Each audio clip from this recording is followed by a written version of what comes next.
Distinguished guests, ladies and gentlemen, it is now my honor and distinct privilege to introduce our 39th Vice Chief of Naval Operations, Admiral Bill Moran.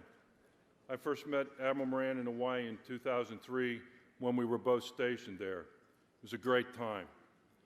The Vice Chief is an '81 graduate of the United States Naval Academy and received a master's degree from the National War College.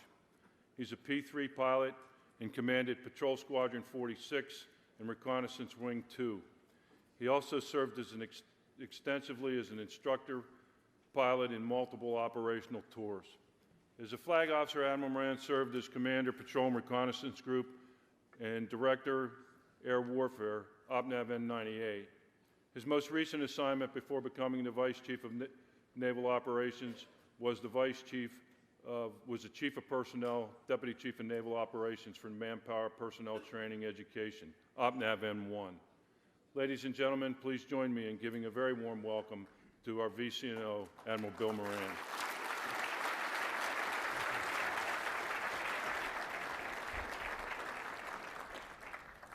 Well, good afternoon. It's working. Thanks, Barry, for the very kind introduction. I miss those days in Hawaii. Love to go back sometime. And it's a real honor to be with all of you today to talk about the Surface Force. And I am very clear-minded that the only thing that stands between me and a black coffee social afterwards is this speech. So, hey, by the way, you know, at Tailhook, the beer's free, and here you got to pay for the coffee.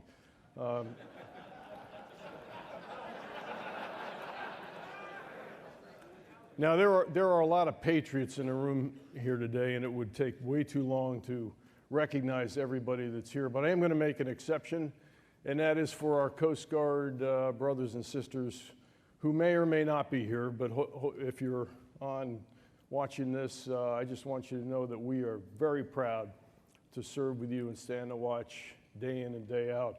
And I fully recognize that you're doing it for less than a paycheck right now, but we've got over 300 Coast Guardsmen that are serving with our team out in 5th Fleet as an example, and they are standing watch every single day. So our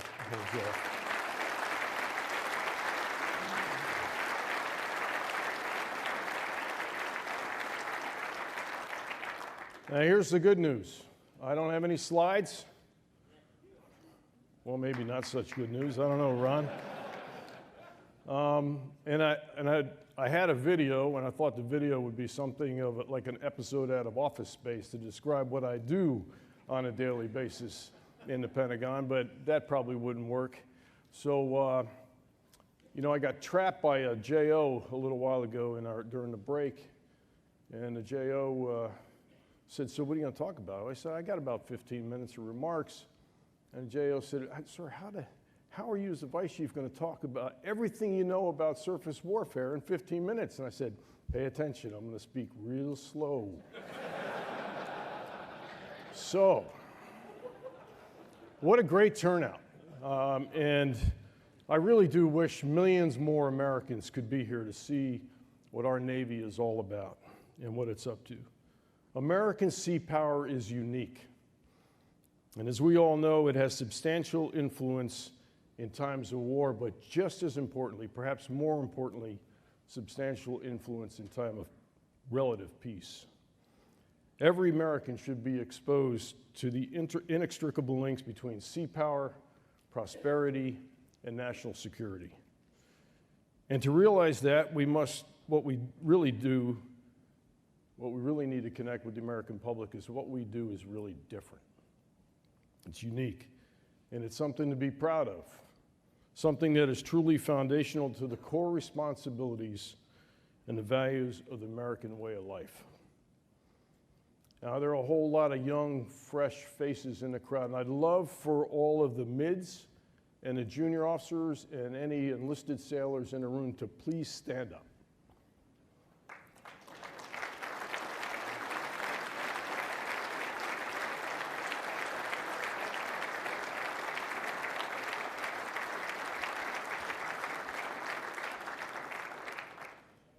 I hope you're excited about the future. I was here for Admiral Boxall and Stretch Kaufman's presentation, And Stretch, by the way, where are you? Stretch is the only resource sponsor who ever paid a call on me, and when he walked in the office said, "Hey, do you mind if I lie down on your couch?" Remember that conversation? Has it gotten any better? We love you, shipmate. We really do. Thanks for being here. But I think for all the young officers and officers-to-be, I hope you're excited about what you saw in that presentation. There's a lot to look forward to. And for the rest of all of us, if there's any doubt at all why we are here, look at those young faces. Our job is to make sure that the Navy we hand off to them is better than the one we found and better than the one we aspire to be. On that, I think the missions that these young officers will face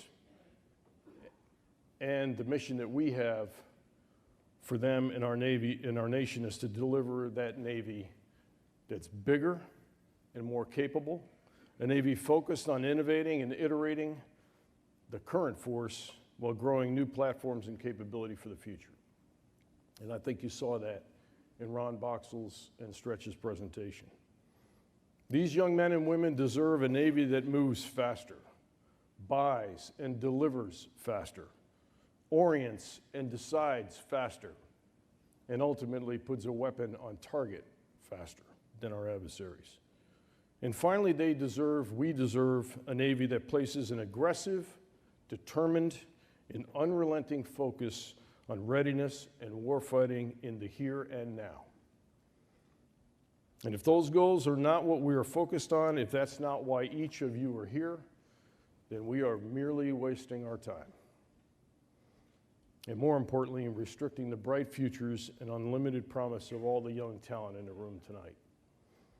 So let's do this together and take full advantage of the time we spend here this week to do something to ensure that we build and maintain a Navy worthy of the young men and women in the audience today.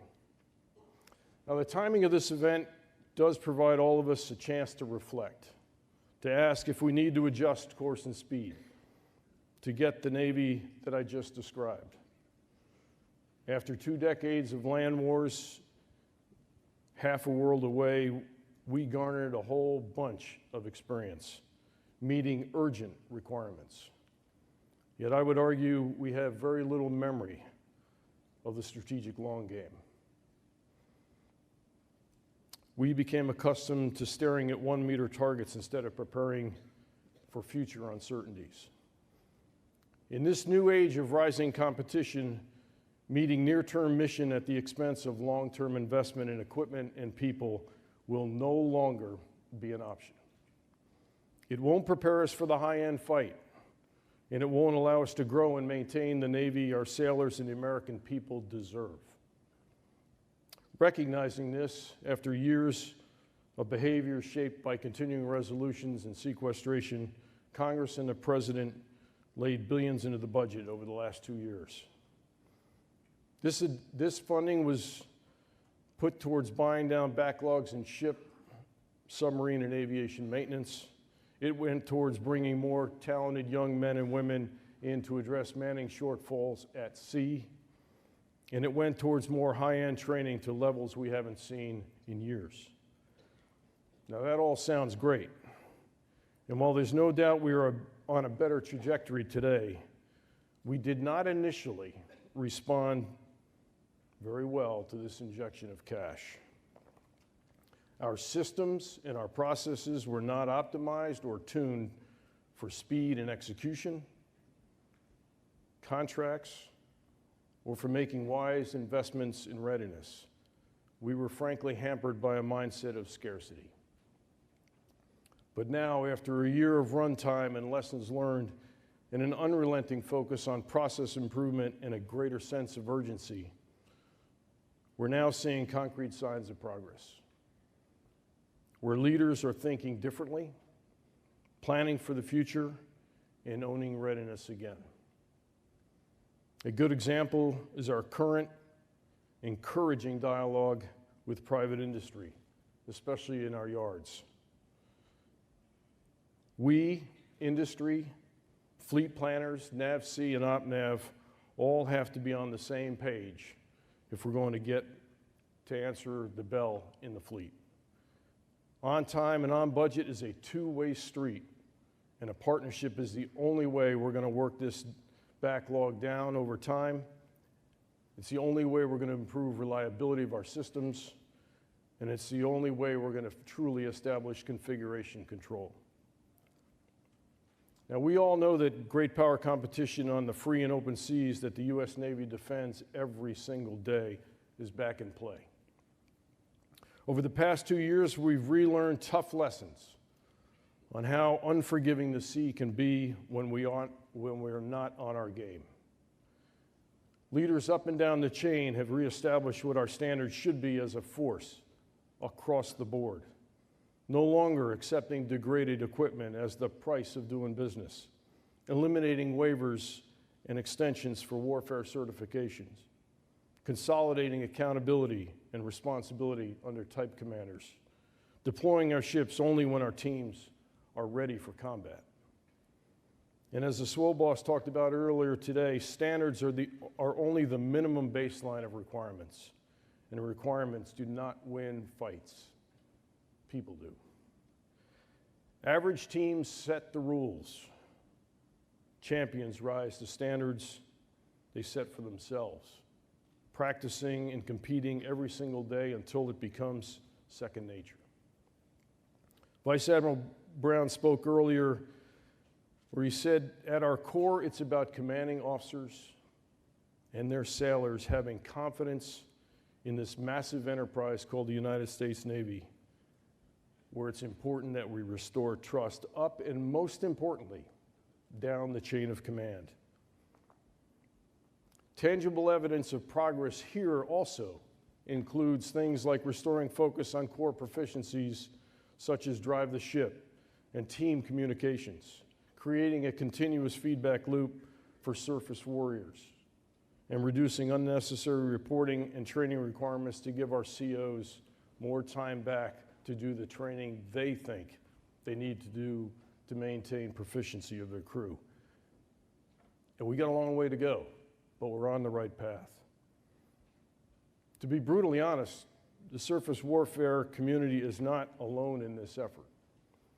Every community has had to dig deep to take a hard look internally and renew their focus on mission.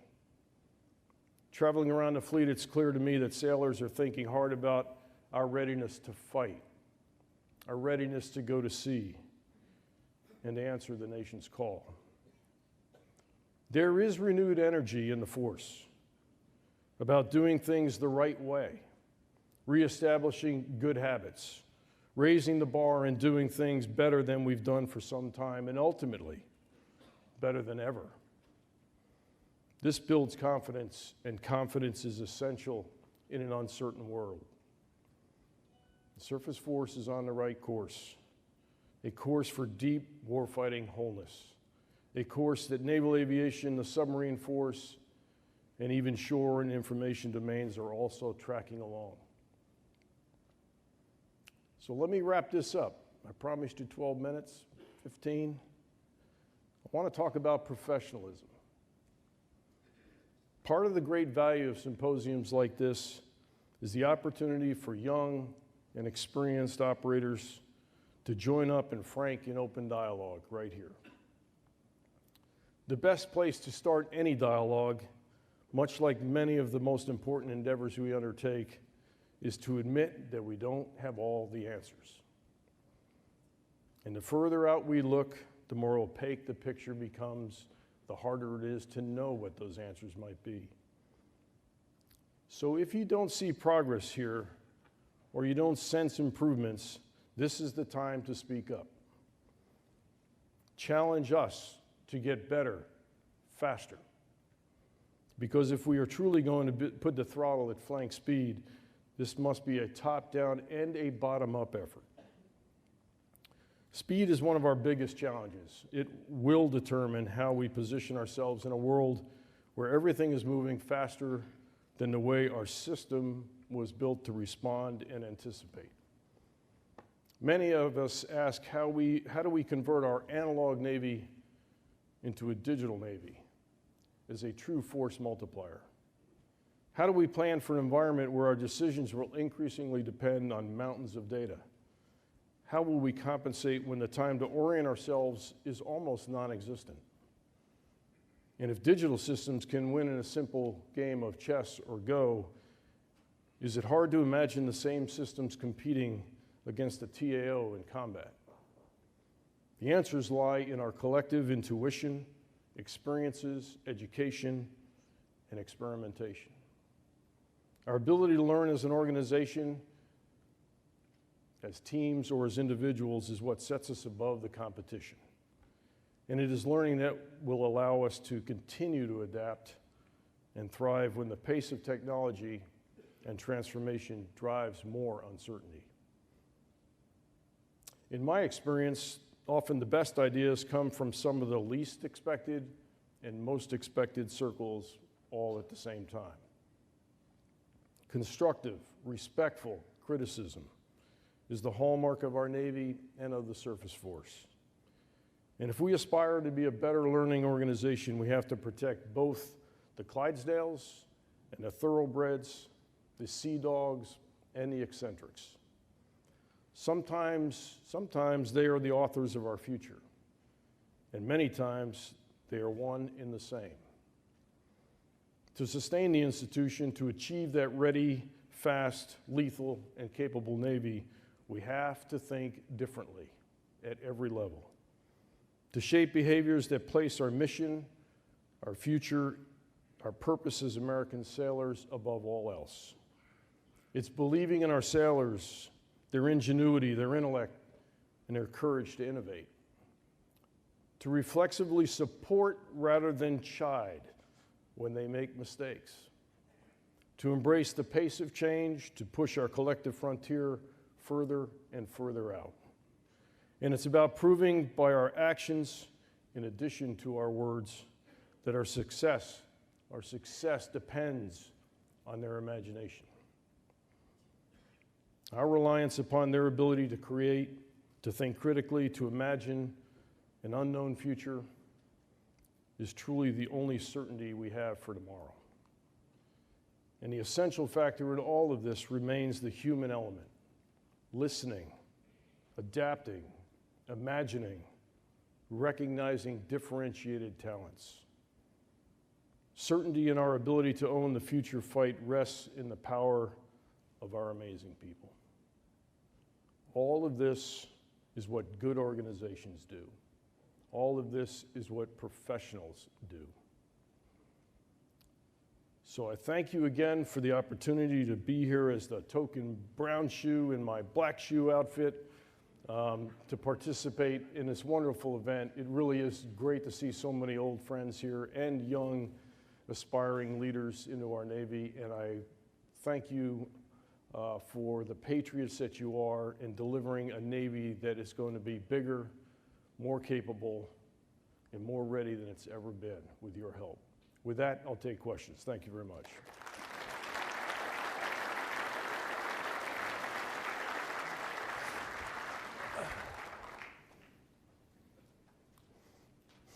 Okay, that black coffee must be really good.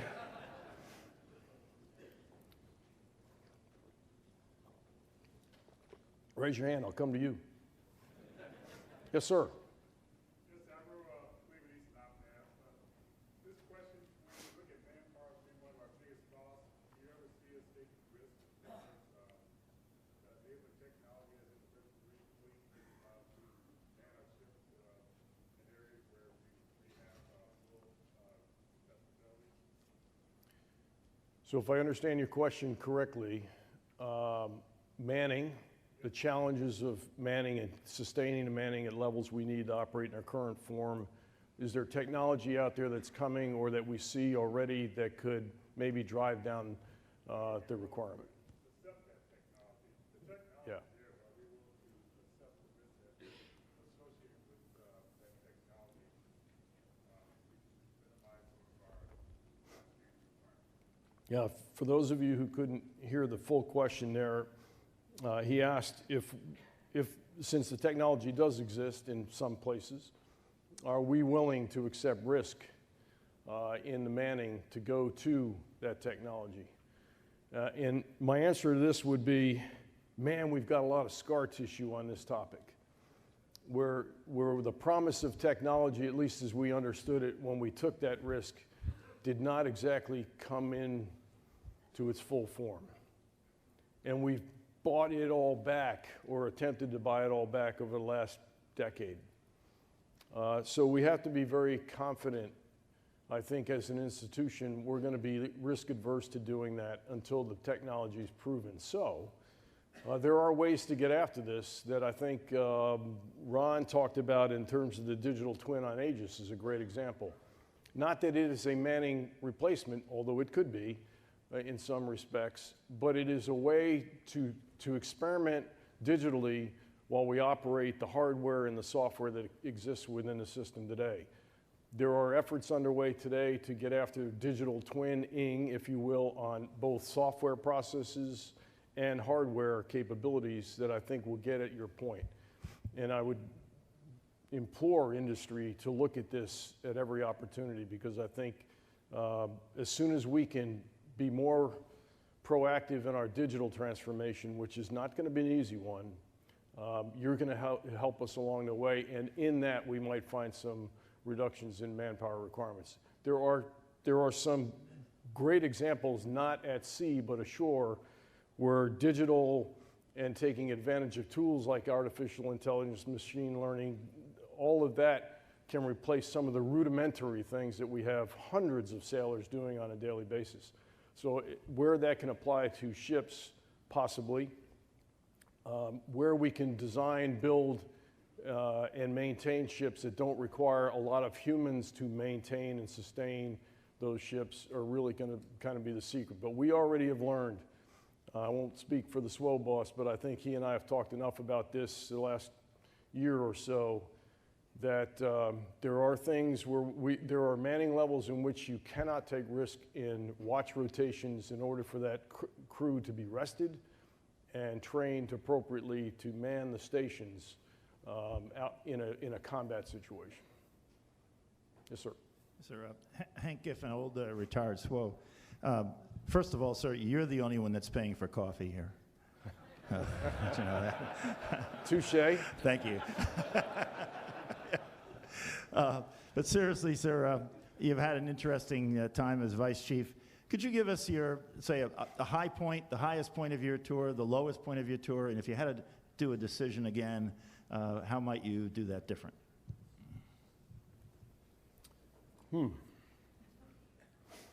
High points are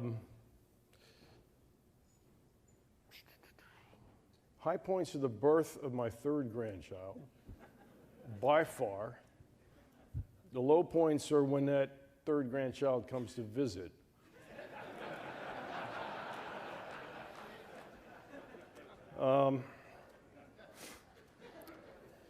First of all, there's not even a balance in this discussion. I mean, the high points are far, far outweigh, and that's not, playing to the audience at all. I mean, I truly look forward every day getting up and coming to work.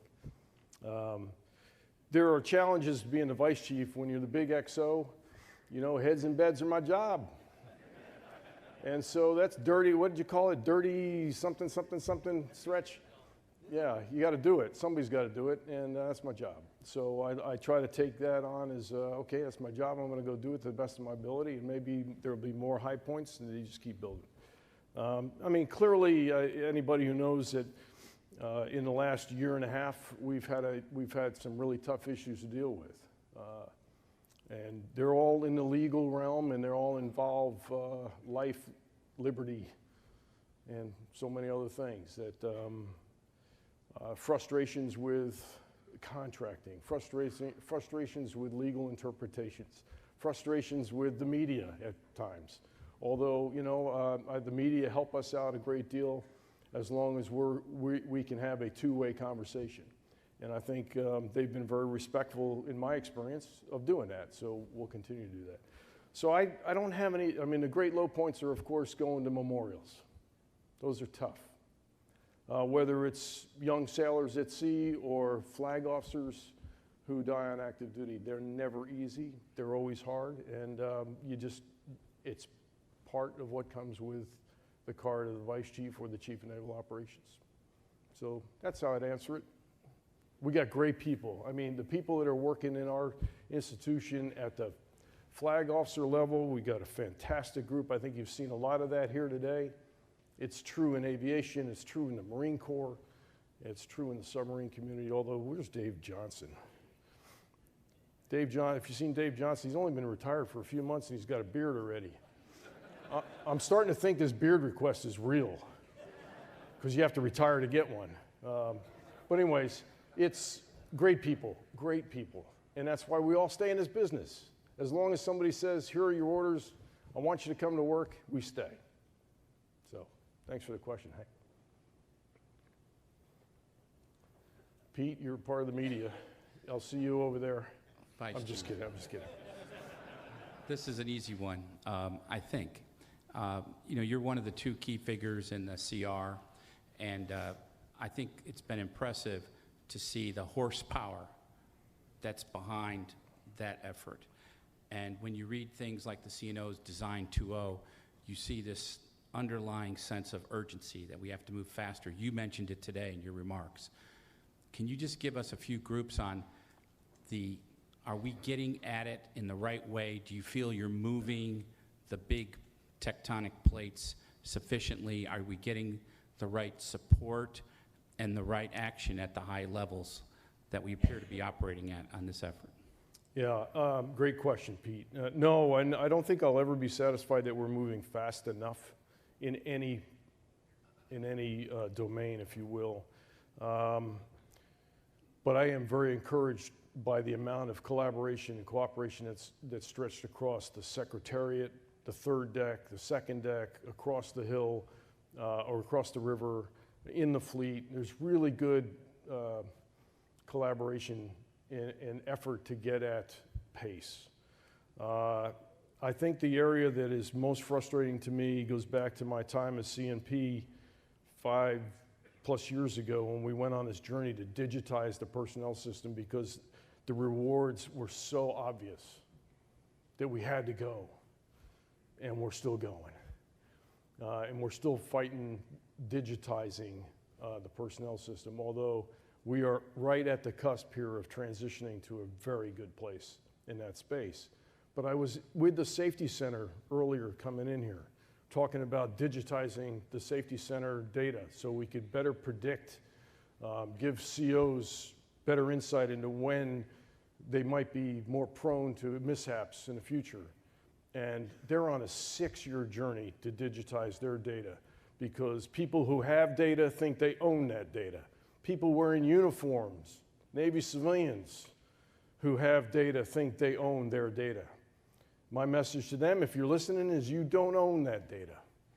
The Navy owns that data. Contractors, work with us. This data is our data.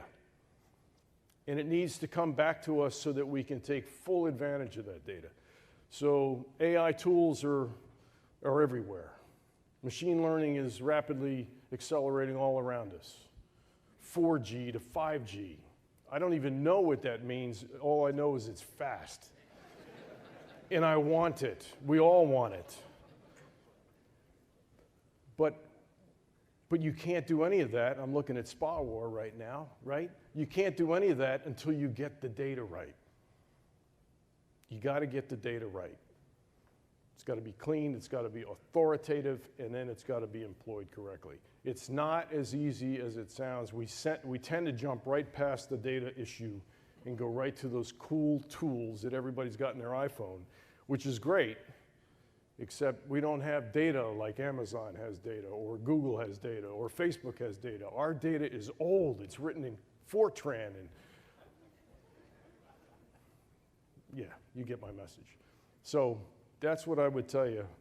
The most frustrating part for me is not moving fast enough in this space, because that data and the ability to mine it will unleash innovation in our Navy like we haven't even begun to see.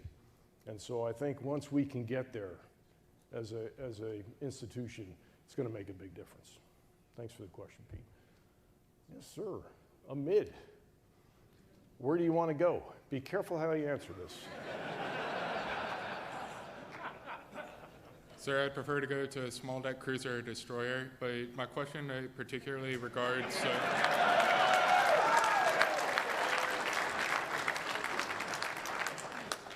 Sir, my question particularly regards the partnership you spoke of between public and private industry. How do you see that partnership evolving to reduce the backlog at our shipbuilders, such as Huntington Ingalls, with a $24 billion backlog as of May 2018? Yeah. By the way, what's your major? Quantitative economics, sir. Quantitative economics. Okay, I'm an English major. And I can't spell quantitative, but 24, whatever it is, it's all zeros. Just keep that in mind. So about a month and a half ago, Secretary Gertz and I sat down with key members of private shipyard industry for the first time, all in a room, had a great conversation. They got things off their chest, we got things off our chest, and we started to merge plot. We started to get agreement on what we needed to do. What was most encouraging about that, I mentioned in my remarks, most encouraging about that is that both of us sense the urgency here. And both of us know there needs to be a partnership. And that's not an evil word in our business to talk about partnerships. There are contracts, there are things we have to do, there's a bottom line, there's profit margin, there's all that. But at the end of the day, we're Americans and we need to deliver. And we're not going to deliver it by staring down each other or not talking to each other or not getting in a room with each other, but to understand each other's problems. And I think you would appreciate how that goes in your 4 years experience as a mid. Same human dynamics apply at the very high levels. And that's the path we're embarking on.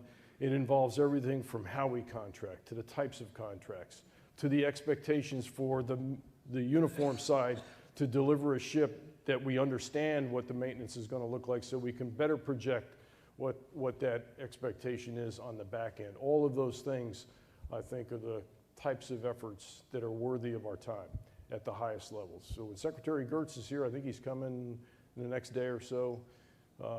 And if you're here, ask him the same question. I hope he gives you the same answer because we were both in the same meeting. And I think we both walked away feeling pretty good about it. Thank you, sir. Thanks. And what site do you want to go to? I'm sorry, sir? What site? I mean, you want to be a cruiser, you know, what home port? I'm not sure, sir. You're not sure or you don't care? I'm not sure, sir, particularly because I don't know my Surface Warfare Order of Merit yet, sir. Well, if you're a quantitative economist, I think you're probably going to be pretty high up. I hope so, sir. Good luck. I'll see you on the 31st for ship selection. Thank you, sir. All right, thanks. Man, good to be young again, huh? I love that. Robbie Harris. Yes, sir. Vice Chief, thank you for what you're doing. Have done so long. Two questions about culture. This full boss talked about a culture of excellence, which everybody has to applaud. But we're also criticized, not just in Surface Navy, but Navy in general, for being a risk-averse culture. And to be quite honest with you, I don't know how you achieve a culture of excellence unless we become less risk-averse. And I think you're sort of the ideal guy to answer that question, having been CMP, to which when people make mistakes, they'll wind up on your desk as CMP, and sometime now migrate to the Vice Chief's desk. So how do you square that circle to have a culture of excellence, to achieve what the SWO boss wants us all to achieve, and yet be less risk-averse? Well, I don't think it's that hard, Robbie, to be honest with you. And I think this is a bad rap, frankly, talking to a lot of COs out in the fleet. You know, it's the COs who don't do very well at all that get all the attention. Those are the ones that land on my desk. But there are 1%. There's the other 99% that are doing extraordinary things out there. Leaders at every level. They do take risk. They allow their people, they empower their people. I mean, ultimately it's about empowerment down, not taking risk up too high. So I think we're on that course. I like what I see and I hear out of Rich Brown and his team. I like what I see and hear when I visit the fleet. And I'm not naive enough not to understand that there are good wardrooms and not so good wardrooms. There are average. I mean, there's a bell curve on almost everything we do, but what the idea here is to move the whole bell curve to the right. And to do that, COs have to understand, and I think most of them do, that you gotta empower your people. And then we, all these flag officers and senior officers sitting in here, have to have their back when they screw up, publicly and privately.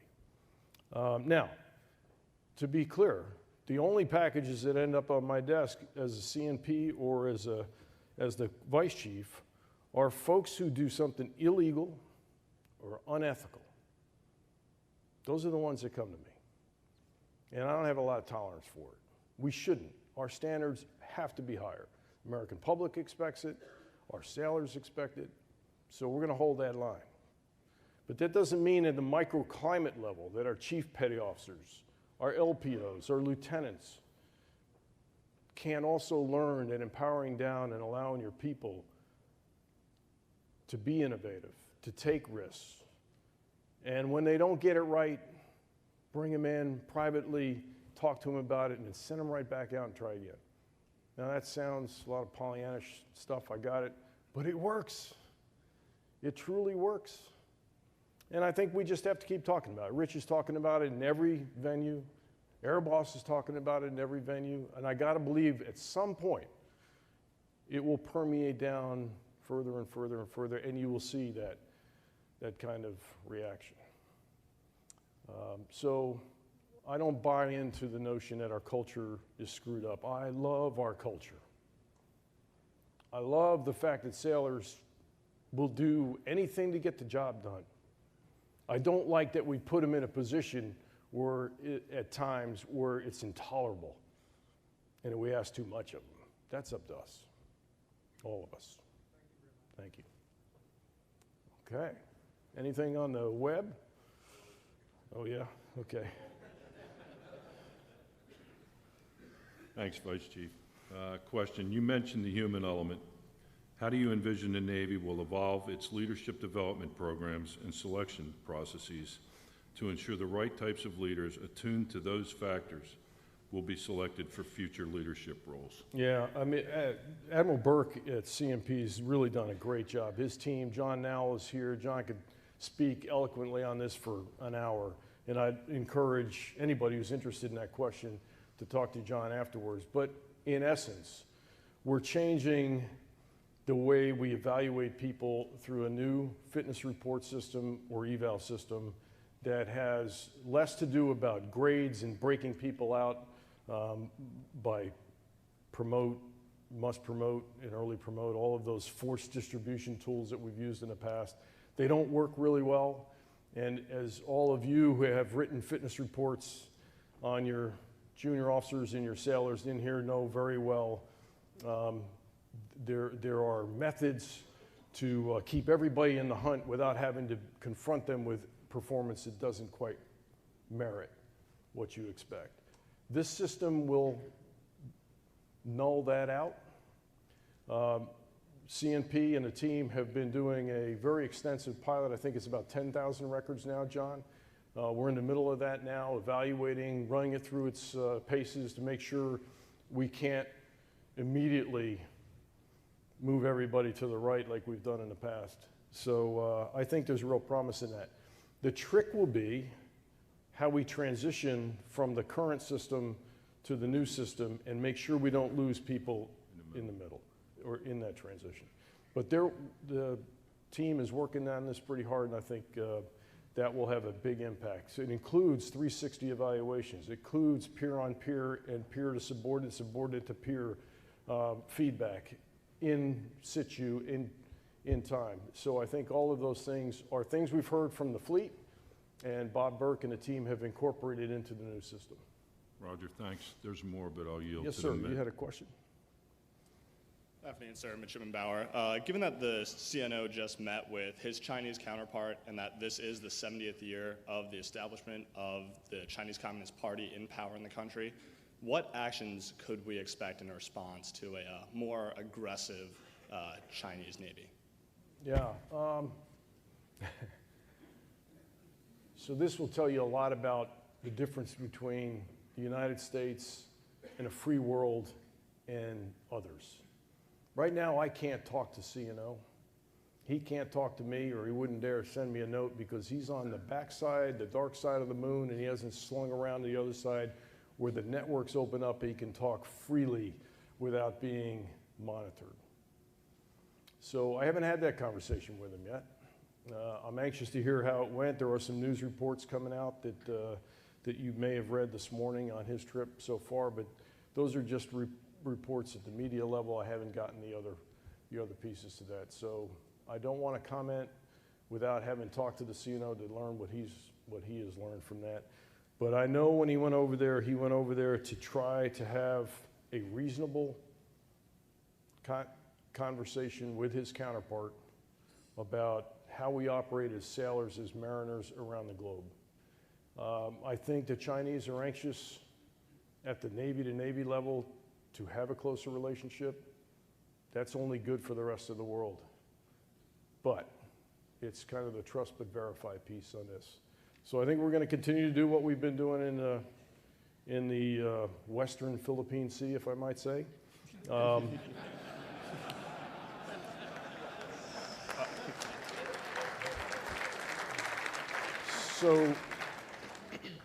So how about if you give me your name and email, and we'll shoot you a note back as soon as I hear from CNO and give you a little bit more, because I don't want to speak for him on this one, okay? Will do. Thank you, sir. Thanks. Another one. Yes, sir.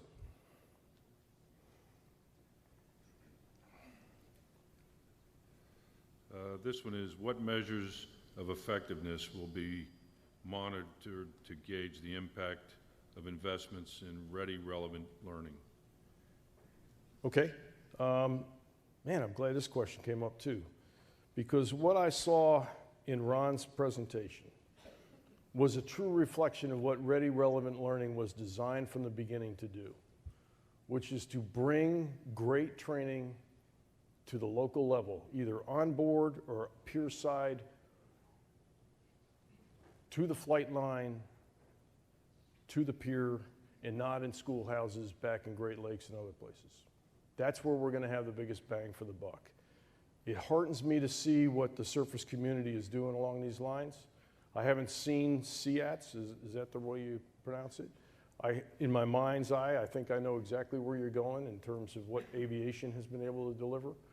But we need to take that capability. What Ready Relevant Learning is in a nutshell is that kind of capability all the way down to the newest maintainer on you name the system or the operator. That's what Ready Relevant Learning is. This generation that's coming into, Generation Z that's coming into the Navy today at 800 a week does not learn the way you and I learned. In fact, we didn't learn very much, did we? No, I don't think so. But everybody who's got kids or grandkids understands these generations are learning in a much different way. And we need to answer that call. And Ready Relevant Learning is to do that. It has a bad name. I apologize for that. But let me tell you, naval aviation, submarine community is probably the lead element in this, and the surface Navy is catching up fast. In fact, based on what I heard, they'll probably run past the others before the others catch up. That's all goodness. And I think it is cheaper to do it this way than to build brick and mortar.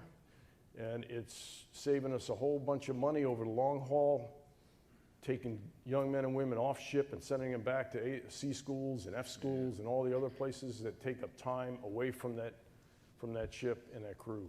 So a lot of good things coming down the Ready, Relevant Learning path. Thank you. You're welcome. Okay. Any other questions? I'm seeing if anybody emailed me.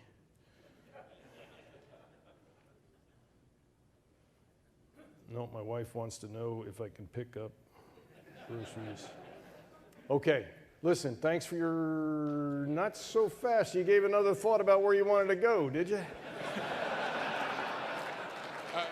I've got another question, sir. Sure, go ahead. With regards to the increasing importance of the Arctic and the problems with funding the Coast Guard and the Navy's joint icebreaker Coast Guard program, how do you see that program coming to fruition so that we can replace and supplement the Polar Star?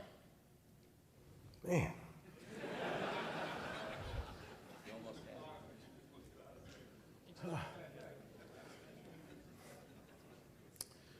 Well, the Arctic's really important. We're working really closely with the Coast Guard on this. Commandant and CNO have talked. NAVC has talked extensively with the Coast Guard. We are clearly in conversation, where is Ron? We're clearly in conversation with the Hill on how to appropriate funding, or how funding will be appropriated to answer both the Polar Star, icebreaker, and other capabilities in the Arctic. The Commandant has recently talked about this at great length, about wanting to be in the Arctic. So I think all the lights are green to move forward, and now we're figuring out what capabilities we want to build to do that, and not, to Ron's point earlier, not just build that sail ship because that's what we're comfortable with.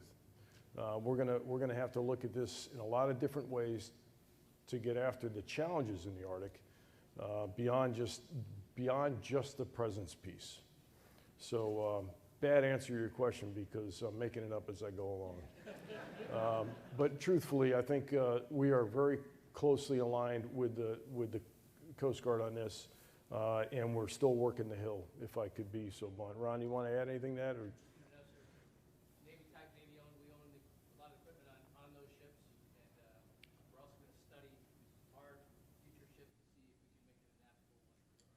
Yeah, so they would take advantage of capabilities we've already designed and perhaps built, and we can also take advantage of some of the things that they fielded, and we'll see where it goes. Okay? Thank you, sir. Okay, thanks for the question. Yes, sir. Sir, we've spoken at length about the next generation as far as improvements in technology and weapons, but what about the next generation in improvements in sailors? Today's generation of sailor is smarter than ever before, but also softer. So what do you recommend at a recruiting and training perspective on how we can train sailors? No. What's your name? Lieutenant Van Drish. What ship are you going to? Just left, sir. I'm on shorty. Thought we had something. Just foster a culture that values technology as much as it values toughness, so that when it goes kinetic, we have a smart team and we have a tough team. Yeah, absolutely. I mean, I think, first of all, maybe Stretch, you would agree with me on this. One of the few things we might agree on here right now. After 17 plus years of combat, I don't think this generation has to explain themselves in terms of toughness. But there are aspects of how we deploy as a Navy that may come across as we have to cater to needs that are different from the needs that we wanted catered to when we were in their shoes. So some of this adjustment is on us, and some of it is on them, and I think as long as we're having a conversation, we'll get there. And I think we are doing some toughness-related training, if you will, at the basic level at boot camp today for our young volunteers who enlist in the Navy. We've upped the standards. We've made it harder physically and mentally, and that's starting to pay off. Remarkably enough, within a very short amount of time, we started to see attrition go down, as opposed to, you would think they'd quit if the theory and the premise was that they weren't tough. So this is, again, going back to the comment that Rich made in his presentation and that I reiterated, which is champions raise the standards. They don't just follow the rules. And I think that's what we're starting to do. CEOs that do this well see remarkable performance improvements at sea and everywhere else. So I think as long as we continue that mantra, we're going to see good results. Thanks for the question. Okay, time for that black coffee social. Thank you very much, everybody.